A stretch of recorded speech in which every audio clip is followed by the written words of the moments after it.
Callebaut and the equator. We have something in common. Or better, we have a lot in common. Today I'm traveling to Brazil, to São Paolo. In a few months' time, our Belgian football team will be playing here. So many Belgians will come here to cheer and reunite with the Brazilian people. But there is more to Brazil than just football. Brazil is one of the biggest countries in the world. It's 280 times the size of Belgium. Yet we share a unique passion for cocoa and chocolate. I meet up with chef Renata Arassiro, who will show me how well Brazilian chefs and our Belgian Callebaut chocolate go together. Good morning, Renata! Good morning, Alex! Bom dia! Bom dia! Tudo bem? Tudo bom! It's nice to have you here. Thank you so much. I'm here in Brazil to discover all your secrets. I want to know all about your chocolate, your combination. I know that you work with some fruit combination, but I don't know much about those fruit. So I would like to have more inspiration. And I would like to know a little bit about your flavor combination. Okay, you came in the right place because the people here in Brazil just love chocolate, especially Belgian ones. And here in my shop, I just love to use fruity and a lot of typical products from Brazil. I use some roots, I use a lot of cachaças, typical fruits that we have just here in Brazil. That's my inspiration. I'm just love to use Brazilian ingredients. That's very good. Yeah. Local one. And this is the jambu cachaça. Jambu cachaça. Yeah, What it's is very jambu? unique because jambu is a plant that is from Amazonia, and when you eat, you feel your tongue a little bit sting. In Brazil, people like more soft ganaches than much more. Indeed. Yeah, because we put a lot of alcohol to fill the alcohol inside, and then after a little while, So there is cachaça on this one? cachaça with jambu. Yeah, it's nice because Very nice texture as well. Yeah, people just love it because it's a kind of a surprise. What else do you have? We have here also this pripioca. Never heard about it. Yeah, it's very nice because we just have here in Amazonia. It is very nice because it's a root, and when you taste it, it's very woody, a little bit.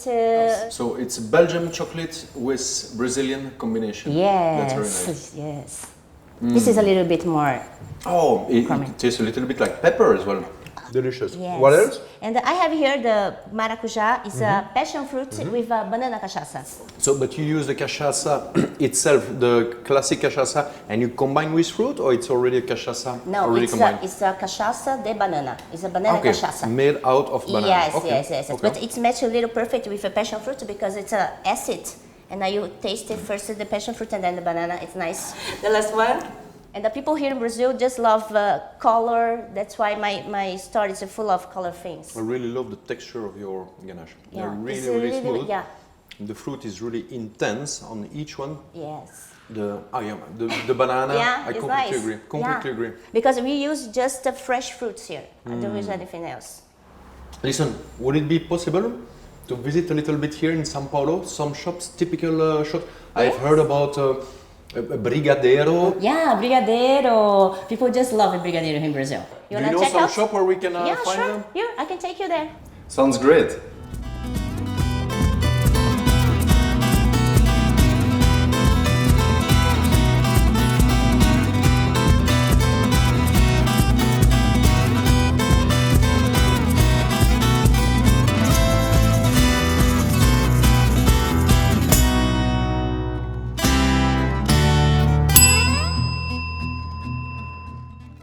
Renata, these are the famous Brazilian brigadeiro. That's right.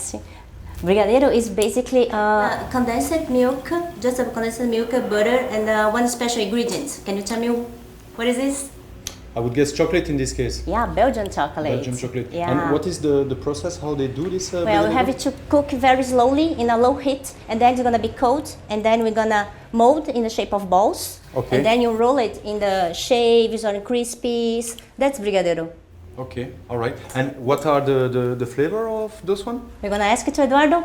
Oi, Eduardo. Tudo bem, Renata? Tudo bom? Tudo bom. Fala pra gente quais são os sabores que você tem aqui de brigadeiro. Eu tenho aqui o morango, chocolate de morango com raspas, Tá. chocolate branco, Sim. o de morango com os crispies, Crispies. chocolate belga ao leite, o tradicional nosso. Que sai bastante, Sai né? bastante, que é o nosso brigadeiro, Tá. né? E o 70% cacau. Que é bem poderoso, né? encorpado. Bem encorpado. Eu tenho o caramelo e o caramelo com flor de sal. Que ótimo. You wanna try some? Yes, if I understood well, I think this one was fleur de sel caramel. Yeah, you got everything in Portuguese. I'll taste this one. Obrigado. Good. To be honest, I was not expecting this texture. It's a little bit chewy. I like it. Yeah, I this was is expecting, to be honest, something sweeter, but it's not that sweet. It's well balanced. It's good, right? Yeah, it's very good. That's why Brazilians love this.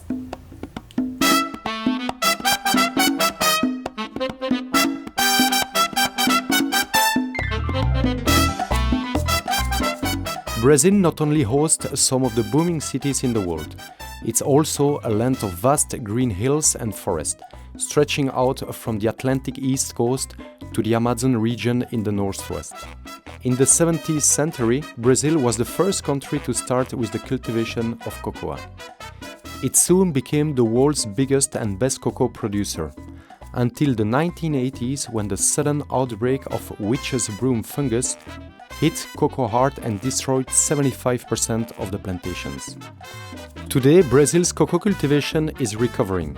I've heard that the plantations up north in Bahia produce some of the best cocoa in the world. And of course, I'm interested in discovering it. Renata takes me there.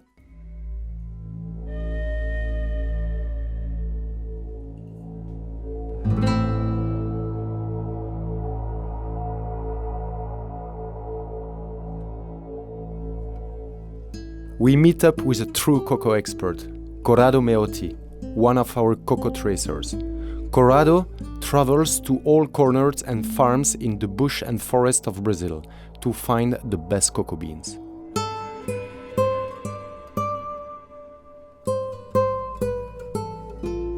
So Corrado, what makes the Brazilian cocoa so unique? Tell me. We have a vast array of varieties because cocoa originates from Western Amazon. Okay. And the biodiversity of cultivar in Brazil is very big.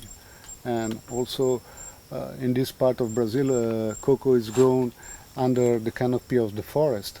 And the forest has the world biodiversity record. Okay, and this pot, what is it a specific one from Brazil?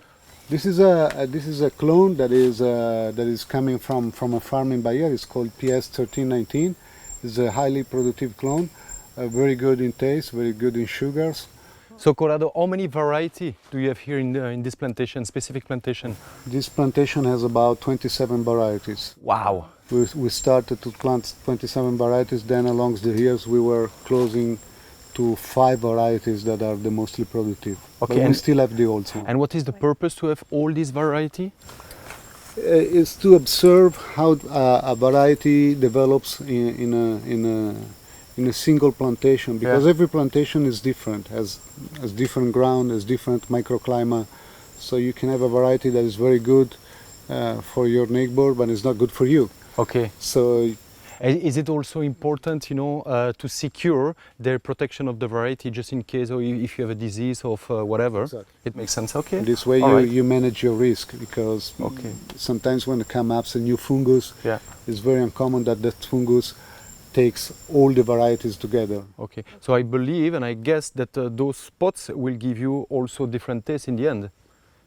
Yes. So this is what makes so unique about Brazilian cocoa. Yes. That's fantastic. That's great.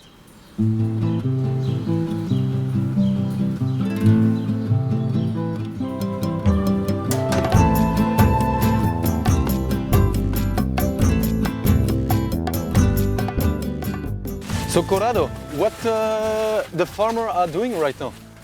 They are pruning the tree to prepare the tree for the new harvest. And what is the reason they do that? They do it to help the plant to produce more. More. So they take out the flashes from the base of the plant, and they help the plant to have the best architecture to produce more.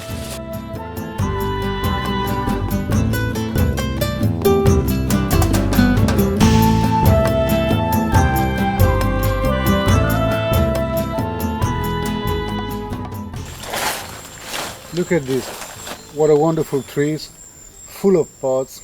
Productivity of these trees should be a kilo or a kilo and a half. And as you can see, the All right. Beautiful color. So this is orange versus this one. So this means that it's ripe, correct? this means that it's Okay, right. okay. Exactly. Okay. Shall we test it? Of course. Okay, that's what I want. You too, I'm sure. Me too. So you have a special technique? Oh, don't cut yourself, huh, Corrado? Yeah, I can see that you are used to do it. Wow. Wow.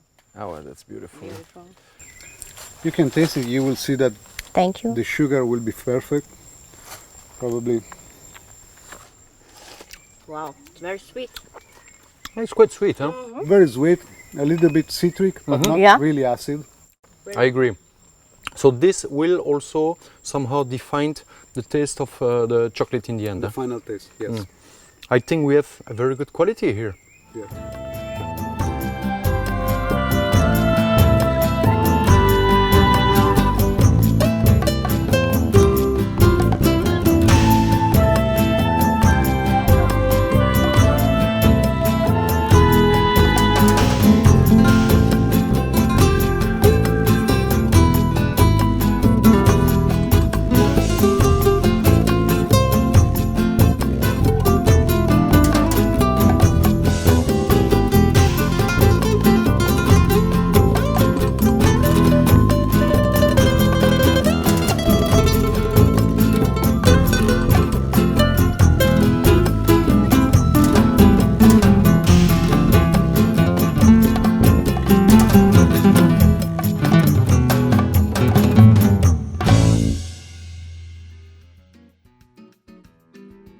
While the beans ferment for 7 days, Corrado takes us to another farm at the foot of a hill. The trip to that farm is like a dream. Behind every hill, we discover a new stunning scenery. It's like every landscape is a reward for the senses. After fermentation, cocoa beans need to dry before they can be shipped to Belgium. And since it rains a lot in this region in Brazil, farmers found a clever way to dry their beans.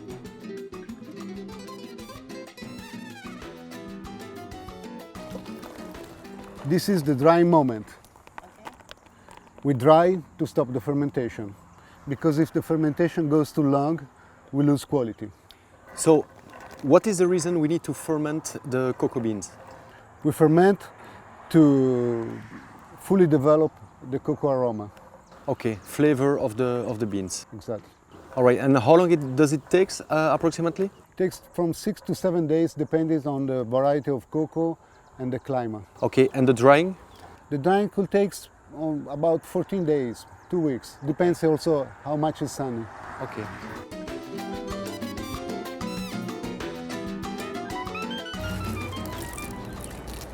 You know what this sound means? No idea? Good dry cocoa. Good dry cocoa. So you basically control the humidity that you have in the beans. Yes, when you are in the field, you take the cocoa like this, you hear the sound, you see that the cocoa is falling down properly from the hand, and you understand that it's about 8%.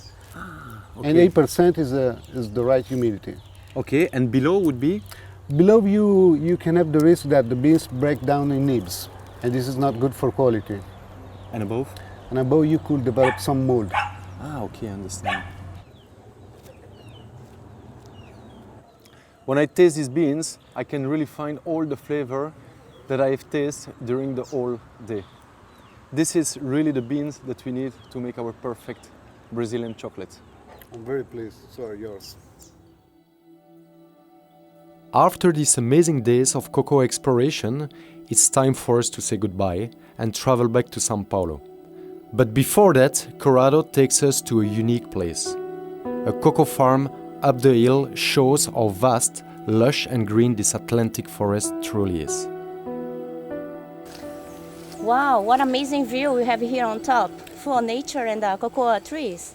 Yeah, here is fantastic. We are in the middle of the Atlantic forest that has the worldwide record about tree biodiversity. We are on the roof of the world here, Corrado. Looks like. 30-minute walks, a bit of sweat, but it's A lot of little sweat. bit. worth it. Little bit. It's just unbelievable, unbelievable. Paradise. And you can imagine how is it hard to cultivate cocoa on the top of a hill like this, under the shadow of the canopy, and it's a task that deserves to be recognized. Absolutely, absolutely. What an experience! Almost 10,000 kilometers from home, I still feel so connected. With the cocoa beans I found here, we'll make a unique chocolates, I'm sure. I can't wait to take them home. In our chocolaterie in Wies, we must do them justice. But first, I have an appointment back in São Paulo.